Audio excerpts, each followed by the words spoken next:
বাংলাদেশে যিনি এই মুহূর্তে ফেসিবাদের রানী হিসেবে আবির্ভূত হয়েছেন সে শেখ হাসিনা, তিনিও তার রাজনৈতিক ক্যারিয়ারের সবচাইতে খারাপ একটি সময় অতিক্রম করছেন এবং এটা বলা যায় যে শেখ হাসিনা এক গভীর সংকটে উপনীত হয়েছে। আমরা যারা প্রার্থী সকলেই আওয়ামী লীগ করি।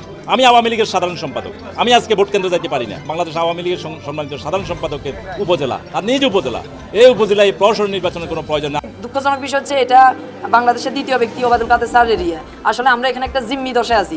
এখানে কোম্পানিগঞ্জটা মনে হয় যেন বাংলাদেশের বাইরে একটা দেশ। নরসিংদীতে ভাইস চেয়ারম্যান প্রার্থী হত্যার 7 দিন না পেরোতে এবার সন্ত্রাসীদের হাতে খুন হলেন মেহেরপাড়া ইউনিয়ন পরিষদের সাবেক চেয়ারম্যান মাহবুবুল হাসান। সুতরাং আমেরিকাকে দেখাতে গিয়ে সরকার সম্ভবত তার ভবিষ্যতে একটা ঝুঁকি তৈরি করছে, যেটা ছোট ঝুঁকি না, বেশ বড় সড় ঝুঁকি। এটা কি ভোট দেওয়া হয়ে গেছে? হ্যাঁ।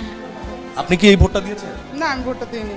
আপনি আসার পরেই দেখছেন আপনার ভোট হয়ে গেছে? হ্যাঁ, আমার ভোটটা হয়ে গেছে। আচ্ছা, এই ছবিটা এবং এই নামগুলো মিলানোর দরকার ছিল না? অবশ্যই মিলিয়েছি।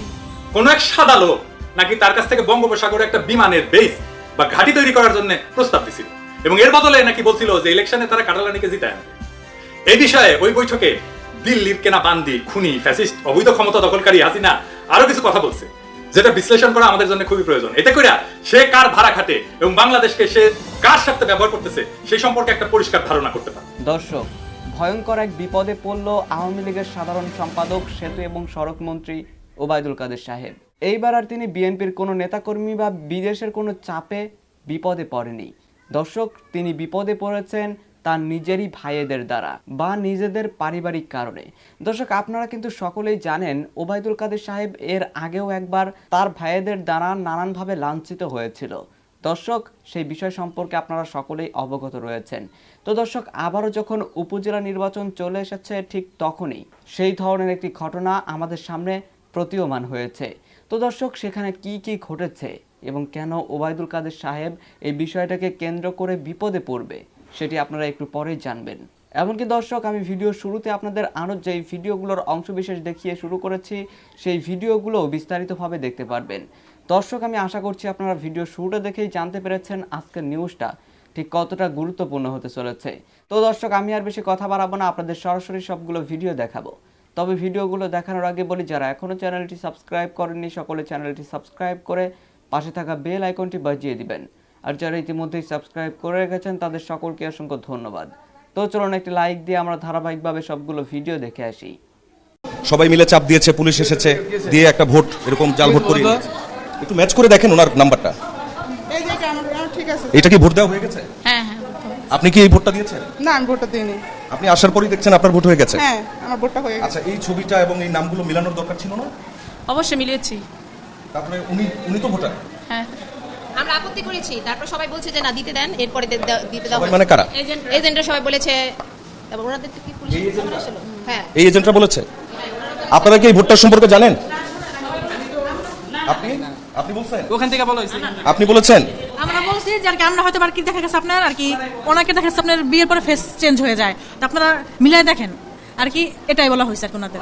আর আমি আপনারা বলি, আমাদের এখানে নাম, বাবার নাম, জন্ম ডেটটা পর্যন্ত দেখা গেছে আর কি আমাদের আর কি যে মিলাই তারপর ভোটটা আর কি ওনারা দিচ্ছে। আচ্ছা, আপনার এই কক্ষে একটা জাল ভোটের পাওয়া গেল, যেটা আপনার পুলিং অফিসাররা বলছেন তাদের কিছু করার ছিল না। হ্যাঁ, ওনাদের কিছু করার ছিল না এমনটা ওনারা বলছেন। সবাই মিলে চাপ দিয়েছে, পুলিশ এসেছে, দিয়ে একটা ভোট এরকম জাল ভোট করিয়ে আমি দেখি, আমি ছিলাম এখানে। কি সমস্যা, কি বলেন, কি আছে? বাইরে বের করেন এটা। আচ্ছা, কি হয়েছে, কি বলেন তো? আসছে, ওনার নাম বলছে, বাবার নাম, মায়ের নাম, সবকিছু ঠিক আছে। হ্যাঁ, তারপরে ছবি নিয়ে আমাদের আপত্তি ছিল থাকার পরে এখন উনি বলতেছে যে এটা আমার 10 বছর আগের ছবি, এটার সাথে কি এটা মিলবে? সেটা হতে পারে। এখন তারপরে কি বলেন? তারপরে হচ্ছে সবাই বলছে যে না দিতে দেন, আমরা বলছে। এই আপনারা চেনেন না সবাই রে? আচ্ছা, আর কে কে এসে প্রেসার দিল বলছিলেন আপনারা? পুলিশ এসেছিল, আর কারা কারা এসেছিল? মেম্বার চেয়ারম্যান এসেছিল বলছিলেন? Member chairman. ওকে, হাউএভার এই ভোটটা জাল ভোট হয়ে গেছে, আপনি এটা বুঝতে পারছেন তো? মনে হচ্ছে গেছে আপনারা এখানে দেখছেন এটা ওনার স্বীকৃতি দিচ্ছে ভোটের। ওনা বলছে আপনাদের সব চেনার কথা না, ছবি কিছুটা এলোমেলো থাকবে কিন্তু অনেকটা মিলবে, কিন্তু অন্য হলো বড় সাক্ষী, ওনার এলাকার লোক, ওনার চেন, ওনাদের পয়সা নিচ্ছেন, ওনাদের স্বীকৃতি ছিল। হ্যাঁ, ফেরত পাঠাই দেওয়া হয়েছিল, তারপরে আপত্তি করার পরে তারপরে আবার আসছে মুরব্বী নিয়ে আসছে 2 জন আর পুলিশ সদস্য একজন আসছে। আশা করি আপনি আগের বার না বলছিলেন, পরের বারে হ্যাঁ বললেন কেন? পরে হ্যাঁ বললেন কেন? কে হ্যাঁ বলছেন? ওনার সাক্ষাৎকারে না যে হ্যাঁ বলছে। আপনি প্রধান নাম হ্যাঁ বললেন কেন? ছবি নাই, ছবি আপনারা মিলাবেন। আর আমাদের এখানে যে নাম আছে, বাবার নাম আছে, মায়ের নাম আছে, এগুলোকে আমরা পারবো মিলাই দিই, কিন্তু এখানে আমাদের এখানে কিন্তু ছবি নাই। মানুষ চেনেন না? এদের মূল কাজ কি? আপনাদের কথা হলো ছবি চেনা, ওনারা চিনবে না। না, ওনারা চিনবে না বলে আপনারা। যাদেরকে আমরা চিনছি, যাদেরকে একজন যে রোশনা, ওনার ভোটটা বলছে যে হ্যাঁ উনি আমাদের পরিচিত। এটা হ্যাঁ বলেন নাই? এটার বেলা আমি আর কি বলি না, কেন মনে করেন এখানে অনেক ভোট হয়েছে। আমি হ্যাঁ বলেন না এটা? এটা আমি কোনো হ্যাঁ বলি না, আমি বলছি যে হ্যাঁ বলেন নাই? রোশনা তাজউদ্দিন শেখ। হ্যাঁ বলছে না? একটা যদি ওনারা না বলে একটা ভোট এখানে নেবেন না, ঠিক আছে? আর কোন পুলিশ সদস্য বলছে? মুজাম্মেল। আচ্ছা, এই ভোটটা এখন কি হবে? আপনি এটা বাতিল তো করতে পারেন। কোনটা? এই ভোটটা তো এখন বাতিল করতে পারেন। বাতিল করে দেবেন। এই ভোটটা কি ফাইনালি কাউন্ট হবে? কোনটা? এই যে ভোটটা হয়ে গেল, আরেকজন দিয়ে গেল, ফাইনাল কাউন্ট হবে না। জাল প্রমাণিত হলে এটা ফাইনাল কাউন্ট হবে না। এটা আর কিভাবে প্রমাণিত হবে? আপনি যা যা দেখলেন, যা শুনলেন, তার মধ্যেই তো প্রমাণ, এর বাইরে তো প্রমাণ নেই। আমরা যারা প্রার্থী সকলেই আওয়ামী লীগ করি। আমি আওয়ামী লীগের সাধারণ সম্পাদক। আমি আজকে ভোট কেন্দ্রে যেতে পারি না। বাংলাদেশ আওয়ামী লীগের সম্মানিত সাধারণ সম্পাদকের উপজেলা, আর নিজ উপজেলা, এই উপজেলায় প্রশাসন নির্বাচনের কোনো প্রয়োজন না। সে নিজে মিছিল করতেছে, পিছনে বোম ফুটতেছে, আর আমার এজেন্টদেরকে বের করে খালাসে পাশে খালে ফেলে দিছে। আমি যাই তাদেরকে খাল থেকে উঠালাম, সাথে সাথে ইউনোরও ফোন দিলাম, পুলিশে ফোন দিল, উপরে উঠলাম, উপরে যাই প্রিসাইডিং অফিসারে বললাম আপনি থাকতে আমার এজেন্ট কীভাবে বের করে? কয় আমি তো উপরে ছিলাম, ওরা নিচে ছিল, আপনি এখন একটু আইনা দেন, আমি বসাই দেবো। তখন আমি গেলাম, ওরা এজেন্টদেরকে আইনা, তারপর আমি অনেক কষ্টে বসালাম। বসানোর পরে আমি আরেক কেন্দ্রে গেলাম, এর পাকে তাদেরকে আবার বের করে দিল। এইভাবে প্রতিনিয়ত যখন যতটুকু সময় যাচ্ছে গড়াচ্ছে, ততটুকু প্রত্যেকটা এক একটা কেন্দ্রের খবর আসছে। তখন আমি বসুরহাট পৌরসভায় পৌরসভায় উপজেলা পরিষদে আসলাম। উপজেলা পরিষদে ইউনোকে সব কিছু অবৈধ করলাম। উনার অফিসে বসা থাকতে আমার কাছে ফোন আসতেছে, এই কেন্দ্রে এই অবস্থা, এই কেন্দ্রে এই অবস্থা, এই কেন্দ্রে এজেন্ট বাইর করে দিচ্ছে, মারতেছে, ভাঙচুর করতেছে, নিজ হাতে চিল মারতেছে, এগুলো তাকে অবৈধ করছি। উনি বলে যে আমি এখনই ম্যাজিস্ট্রেট পাঠাচ্ছি। উনি ম্যাজিস্ট্রেট পাঠাচ্ছে তো পাঠাচ্ছি, কোনো এর পাকে কেন্দ্র দখল। আমরা আসলে এই প্রহসন, এটা হচ্ছে পুরো পরিকল্পিত একটা প্রহসনের নির্বাচন। এটা আজকের পরিকল্পনা না, এটা আরও 15 দিন আগ থেকে পরিকল্পনা চলছে, যেটার সাথে প্রশাসনের লোকজন সম্পৃক্ত। এখানে পুলিশ প্রশাসন, জেলা প্রশাসন, উপজেলা প্রশাসন এটার সাথে সম্পৃক্ত। না হয় পুলিশ এবং প্রিসাইডিং অফিসার এরা কিভাবে সহযোগিতা করে তাদের? আমাদের দাবি হচ্ছে এই প্রহসন নির্বাচন আমরা মানি না। এই নির্বাচন স্থগিত করে পূর্ণ নির্বাচন দেওয়া হোক, একটা নিরপেক্ষ নির্বাচন। এই কারণে এটা বাংলাদেশ আওয়ামী লীগের সম্মানিত সাধারণ সম্পাদকের উপজেলা, আর নিজ উপজেলা, এই উপজেলায় প্রহসন নির্বাচনের কোনো প্রয়োজন নেই। আর এখানে বিএনপির কোনো প্রার্থী নাই। আমরা যারা প্রার্থী সকলেই আওয়ামী লীগ করি। আমি আওয়ামী লীগের সাধারণ সম্পাদক। আমি আজকে ভোট কেন্দ্রে যেতে পারি না। আমি উপজেলা আওয়ামী লীগের সাধারণ সম্পাদক। আমার আজকে জীবনের নিরাপত্তা নাই। প্রতিনিয়ত হামলা মামলার শিকার হয়েছি। এর আগে আপনারা জানেন আমি হামলার শিকার হয়েছি, আমি নির্যাতিত হয়েছি। এখন আমরা চাই যেহেতু ওনার সম্মান রক্ষার্থে একটা সুন্দর নিরপেক্ষ নির্বাচন দেওয়া হোক। সেই নির্বাচনে যেই জিতুক আমরা তাকে সেই ফলাফল মাথা পেতে নেব। ঋণের বোঝা নিয়ে খুঁড়িয়ে খুঁড়িয়ে চলছে রাষ্ট্রীয় মালিকানার বেসিক ব্যাংক। আর এই পঙ্গুত্বের পেছনে দায়ী করা হয় ব্যাংকটির সাবেক চেয়ারম্যান আব্দুল হাই বাচ্চুকে, যার সংশ্লিষ্টতায় 2,265 কোটি টাকা পাচার এবং আত্মসাতের তথ্য পেয়েছে দুর্নীতি দমন কমিশন।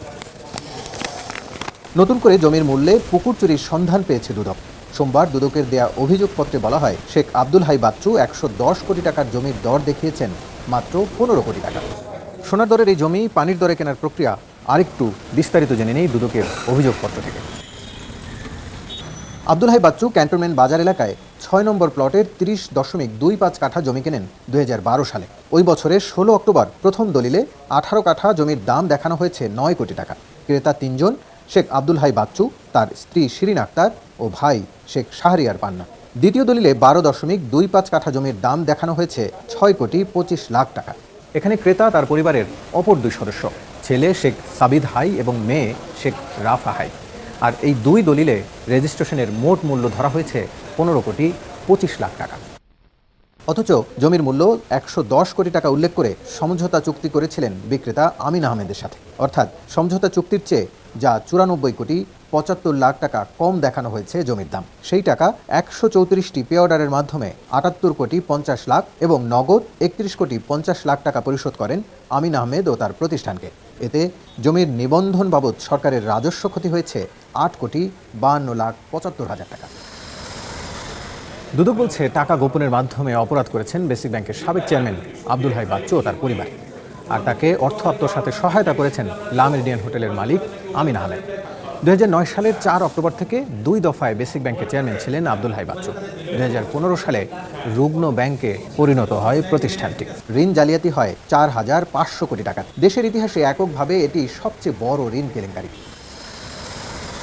ব্যাংক নিঃশেষ হয়ে যাবার পর 2015 সালে 59টি মামলা দায়ের করা হয়। এর 8 বছরের মাথায় গেল বছর জুনে ব্যাংকের সাবেক চেয়ারম্যান আব্দুল হাই বাচ্চু সহ 147 জনের নামে চার্জশিট দেয় দুদক। এত বড় ব্যাংক কেলেঙ্কারির পর তাকে গ্রেফতার না করা নিয়ে সমালোচনা হয় সংসদে।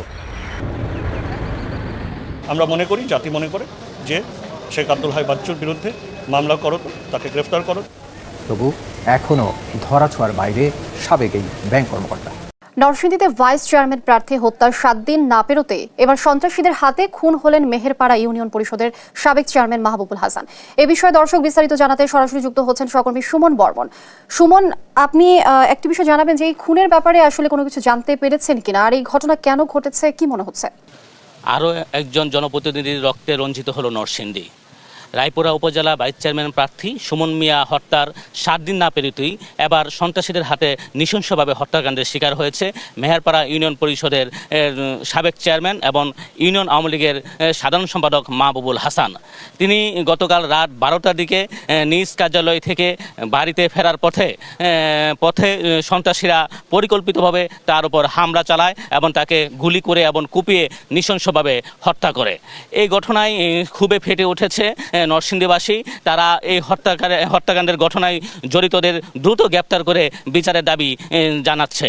আমি আপনাকে একটু বলতে চাই যে একের পর এক জনপ্রতিনিধি হত্যার ঘটনায় এবং রাজনীতিবিদ হত্যার ঘটনায় চরম নিরাপত্তাহীনতায় ভুগছে নরসিংদীর জনপ্রতিনিধিরা, এবং একের পর এক বড় ঘটনা ঘটলেও এখন পর্যন্ত কোনো ঘটনারই সুষ্ঠু বিচার হয় নাই, এবং এমনকি এই সকল ঘটনার যারা মূল ঘাতক তাদেরকেও আইনের আওতায় আনা যায়নি। এই জন্যই মূলত তারা সন্ত্রাসীরা বেপরোয়া হয়ে উঠেছে। আমি নরসিংদী সদর উপজেলা পরিষদের নবনির্বাচিত চেয়ারম্যান আনোয়ার হোসেনের কাছে জানতে যাব যে এই যে নরসিংদীতে দিন দিন তালিকা দীর্ঘ হচ্ছে জনপ্রতিনিধি হত্যার, এ ব্যাপারে আপনাদের বক্তব্যটা কি? কেন এই হত্যাকাণ্ড দীর্ঘায়িত হচ্ছে এবং কেন বিচার হচ্ছে না এইসব হত্যাকাণ্ডের? দাঁড়াই তো বলুন। আমি যেটা মনে করি যে বিচারহীনতার যে একটা ধারা চলে আসছে, এই বিচারহীনতার কারণেই এত বড় বড় জঘন্য কর্মকাণ্ড এবং জনপ্রিয় নেতাদেরকে হত্যা করার মতো দুঃসাহস সন্ত্রাসীরা দেখাচ্ছে। কারণ কোর্ট থেকে অত্যন্ত অল্প সময়ের মধ্যেই তারা জামিন পেয়ে যায় এবং আইনের ফাঁক দিয়ে অর্থনৈতিক প্রভাব এবং রাজনৈতিক প্রভাব খাটিয়ে সন্ত্রাসীরা কোর্ট থেকে জামিন নিয়ে বের হয়ে যায় এবং তাদের পিছনে টাকা লগ্নি করার মতো গডফাদার থাকে, রাজনৈতিক গডফাদার। তাদেরকে পৃষ্ঠপোষকতা করে বিদায়ী আমি মনে করি একের পর এক এই ধরনের জনপ্রিয় নেতাদেরকে হত্যা করার প্রবণতা নরসিংদীতে বেড়ে চলেছে। এবং এই সন্ত্রাসীদেরকে যদি দ্রুততম সময়ের মধ্যে আইনের মাধ্যমে নির্মূল করা না যায় তাহলে নরসিংদীর কেউ নিরাপদ নয়। বৈঠকে সে চারটা প্রধান কথা বলছে। প্রথম কথা, ওই সাদা ব্যক্তি তার কাছে ঘাঁটি করার প্রস্তাব দিছিল, কিন্তু সে বইলা দিছে যে দেশকে সে কারো কাছে ভাড়া দেবে না। দ্বিতীয়ত, এই ঘাঁটি যে শুধু চীনের বিরুদ্ধে না অন্য কোনো দেশের বিরুদ্ধে ব্যবহার করা হবে সেটাও বলছে। তৃতীয়ত, বাংলাদেশের একটা অংশ কাইটে নিয়ে একটা খ্রিস্টান রাষ্ট্র তৈরি করার ষড়যন্ত্র চলতেছে। এবং চতুর্থত, জনগণের শক্তি ব্যবহার কইরা সেই সমস্ত চক্রান্ত মোকাবেলা করবে। প্রথম কথাটায় আসি, এই সাদা ব্যক্তিটা কে সেটা কিন্তু সে বলে নাই, তবে বলছে আমেরিকা নাকি 2001 সালে নির্বাচনের আগে ভারতের কাছে বাংলাদেশের গ্যাস বিক্রির প্রস্তাব দিছিল, সেটা নাকি সে নাকচ করে দিচ্ছে। সুতরাং তার কথাবার্তায় বোঝা যাইতেছে যে এই ভদ্রলোক একজন উচ্চপদস্থ আমেরিকান কর্মকর্তা। আপনাদের মনে থাকতে পারে গত বছর জাতিসংঘের অধিবেশনে যাওয়ার ওসিলায় সে ওয়াশিংটনে গিয়া অনেকদিন বসেছিল, অধীর আগ্রহে যদি কোনো উচ্চপদস্থ আমেরিকান কর্মকর্তার সাথে তার সাক্ষাৎ হয় সেই আশায়। আমরা জানতে পারছিলাম যে ভারতীয়দের সাহায্যে সে আমেরিকার জাতীয় নিরাপত্তা উপদেষ্টা জ্যাক সুলিভানের সাথে একটা আনুষ্ঠানিক সাক্ষাৎ পাইছিল। সম্ভবত কার্ল রানি তার বক্তব্যে মিস্টার সুলিভানের দিকে ইঙ্গিত করছে, কারণ এই জাতীয় প্রস্তাব নিয়ে নিম্নতর পর্যায়ের কর্মকর্তারা কথা বলেন না। যাই হোক, সে দাবি করছে যে ওই সাদা ভদ্রলোককে সে নাকি স্পষ্ট জানাই দিচ্ছে যে শেখ মুজিবের মাইয়া যুদ্ধ করে দেশ স্বাধীন করছে এবং দেশের কোনো অংশ সে অন্য কোনো দেশকে ইজারা দেবে না, অথবা দেশটা অন্য কারো হাতে তুইলা দেবে না। এটা মানুষ কত জঘন্য মিথ্যা কথা বলতে পারে সেটা এই দিল্লির দাসীকে না দেখলে আমরা বুঝতে পারতাম না। বাংলাদেশকে সে আমেরিকার কাছে ইজারা দেবে কি কইরা? সে তো ইজারা অলরেডি দিয়ে দিছে।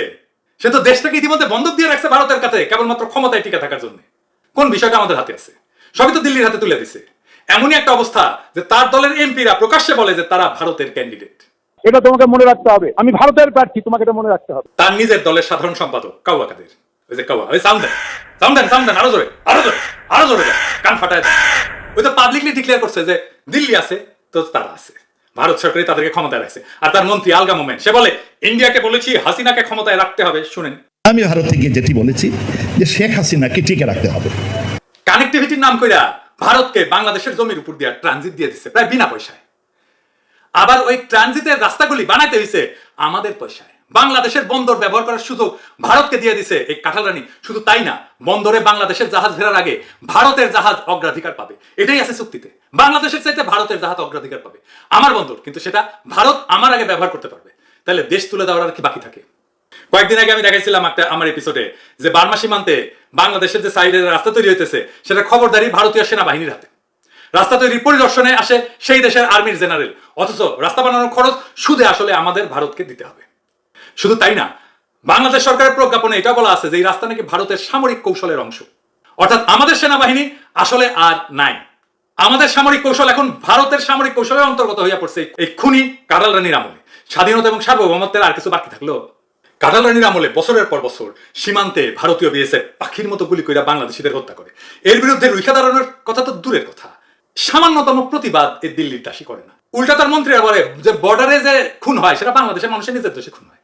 এমনকি দেশের ভিতরে ঢুকে ভারতীয় বিএসএফ বাংলাদেশিদের খুন করে। বিষয়টা নিয়ে কাঁঠাল রানী একটা কথাও বলে না, প্রতিবাদ করে না। বাংলাদেশের পুরা বাজার খুলে দিয়েছে ভারতের কাছে, যার কারণে এই দুই দেশের বাণিজ্যের কোনো ভারসাম্য নাই। আমরা রপ্তানি করি $2 বিলিয়ন, আর ভারত বাংলাদেশের রপ্তানি করে $14 বিলিয়ন। প্রত্যেক বছর বাংলাদেশে কর্মরত 26 লক্ষ ভারতীয় চোরা পথে ভারতে $10 বিলিয়ন করে রেমিটেন্স পাঠায়। ভারতে মানুষের গু সার হিসাবে ব্যবহার করে যে বোমা পেঁয়াজ হয় সেটা ভারত 40% শুল্ক বসায় বাংলাদেশে পাঠায়।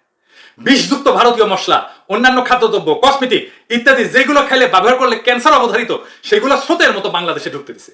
এমনকি নেপাল ভারতীয় মশলা নিষিদ্ধ ঘোষণা করছে। কাঁঠাল রানী নেপালের মতো একটা অ্যাকশন নিলে বুঝতাম যে দেশের জনগণের জন্য তার সামান্য হইলেও কোনো দরদ আছে। বাংলাদেশের জনগণের প্রতি তার সামান্যতম মায়া নাই, সেটা পাক্কা গণদুশ্মন এবং দেশদ্রোহী। এইরকম একটা ভারতের দাসী যখন প্রকাশ্যে বলে সে দেশের কোনো অংশ কারো কাছে ভাড়া দিবে না কিংবা দেশটাকে কারো কাছে তুলে দিবে না, তখন সেটা একটা দুধের শিশুও বিশ্বাস করবে না। দেশের মানুষ যে তার কথার কানা করেও মূল্য দেয় না, বরং তার নাম শুনলে উল্টা থুতু ছিটায়। সে আইডিয়া কি তার আছে? হ্যাঁ আছে, আছে। আসেন নাইমুল ইসলাম খান কি বলে শুনি। No idea at all. দর্শক, আমি আশা করছি আপনারা সকলেই অত্যন্ত মনোযোগ সহকারে সবগুলো ভিডিওই দেখেছেন। এমনকি দর্শক, যদি এই ভিডিওগুলো সম্পর্কে আপনাদের কোনো মতামত থেকে থাকে তাহলে তো অবশ্যই জানাবেন। দর্শক, সবশেষে জানাবেন আপনি ঠিক কোন জায়গা থেকে আজকের এই ভিডিওটি দেখেছেন। নিউজটি শেষ করছি এখানেই, ফিরছি পরবর্তী নিউজে নতুন কোনো টপিকে। আল্লাহ হাফেজ।